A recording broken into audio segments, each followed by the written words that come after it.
Sebelum kita memulai renungan pada pagi hari ini, baiklah kita berdoa terlebih dahulu.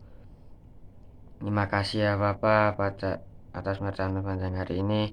Terima kasih kami boleh bangun pagi sehat dan kuat, penyertaan-Mu sepanjang malam hari. Terima kasih ya Bapa, sebentar kami akan mendengarkan firman-Mu. Tolong urapi firman-Mu ya Bapa, supaya boleh kami lakukan, kami boleh tanamkan dalam isi hati kami dan pikiran kami ya Bapa. Terima kasih ya Tuhan Yesus, hanya dalam nama Tuhan Yesus. Haleluya, amin. Aku mengambil pencobaan menghasilkan ketekunan. Untuk ayat utamanya mari kita buka di 1 Korintus pasal 10 ayat 13. 1 Korintus 10 ayat yang ke-13. Pencobaan-pencobaan yang kamu alami ialah pencobaan-pencobaan biasa yang tidak melebihi kekuatan manusia. Sebab Allah setia, dan karena itu Ia tidak akan membiarkan kamu dicobai melampaui kekuatanmu. Pada waktu kamu dicobai, Ia akan memberikan kepadamu jalan keluar, sehingga kamu dapat menanggungnya. Nah, langsung saja kita ke ayat selanjutnya di Yakobus pasal 1 ayat yang kedua sampai yang keempat. Yakobus pasal 1 ayat yang kedua sampai yang keempat. Iman dan hikmat. Saudara-saudaraku, anggaplah sebagai suatu kebahagiaan apabila kamu jatuh ke dalam berbagai-bagai pencobaan. Sebab kamu tahu bahwa ujian terhadap imanmu itu menghasilkan ketekunan.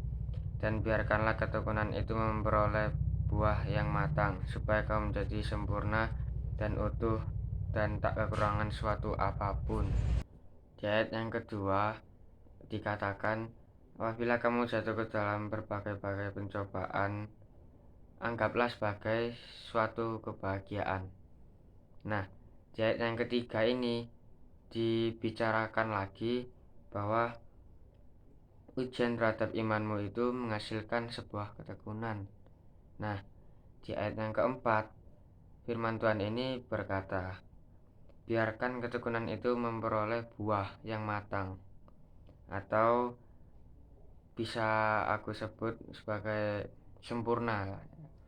Nah, kan supaya kamu menjadi sempurna dan utuh dan tak kekurangan suatu apapun.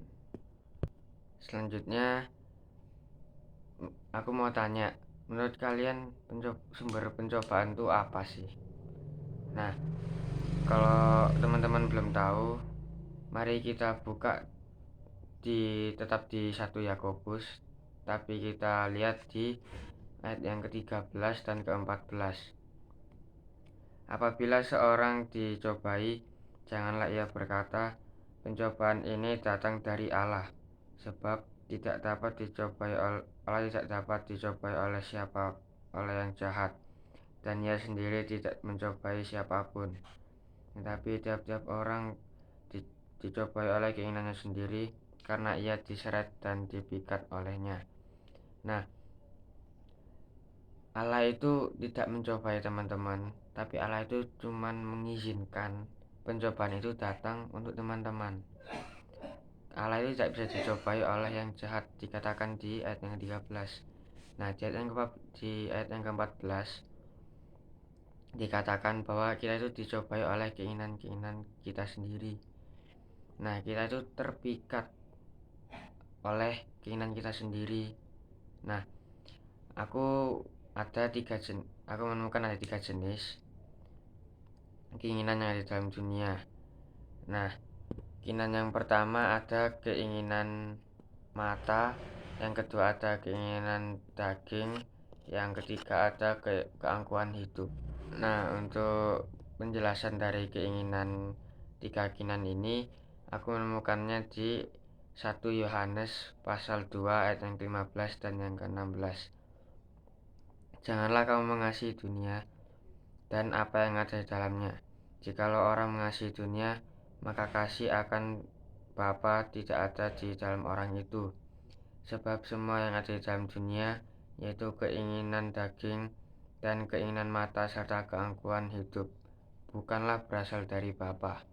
Nah, aku tekankan lagi ya teman-teman, bahwa keinginan-keinginan ini bukanlah berasal dari Bapa, nah, melainkan dari dunia. Nah, kok dari dunia ini, menurut teman-teman, apa hubungannya sama iblis? Nah, sebelum masuk ke dalam iblis, mari kita buka di ayat 1 Petrus ayat pasal yang kelima, ayat yang ke-8. Sadarlah dan berjaga-jagalah, lawanmu si iblis berjalan keliling sama seperti singa yang mengaum-ngaum dan mencari orang yang dapat ditelannya. Iblis menggoda teman-teman itu bertujuan untuk menjatuhkan teman-teman. Lalu teman-teman itu akan ditelan oleh iblis. Nah, yang kalau ada di pikiranku, yang dimaksudkan ditelan ini masuk ke dalam neraka atau kerajaan maut. Nah, apa yang dilakukan Allah kalau kita sendiri dicobai oleh keinginan kita sendiri? Nah, kan di 1 Korintus 10:13 ada kata-kata Allah itu setia. Kan Allah setia, pasti Ia akan menolong kita. Nah, mari kita coba buka di 2 Tesalonika pasal 3 ayat yang ketiga. Tesalonika pasal yang ketiga ayat yang ketiga. Tetapi Tuhan adalah setia. Ia akan menguatkan hatimu dan memelihara kamu terhadap yang jahat. Sudah jelas firman Tuhan berkata, Allah itu setia. Allah itu akan menguatkan hati kita dan akan menjaga kita dari yang jahat.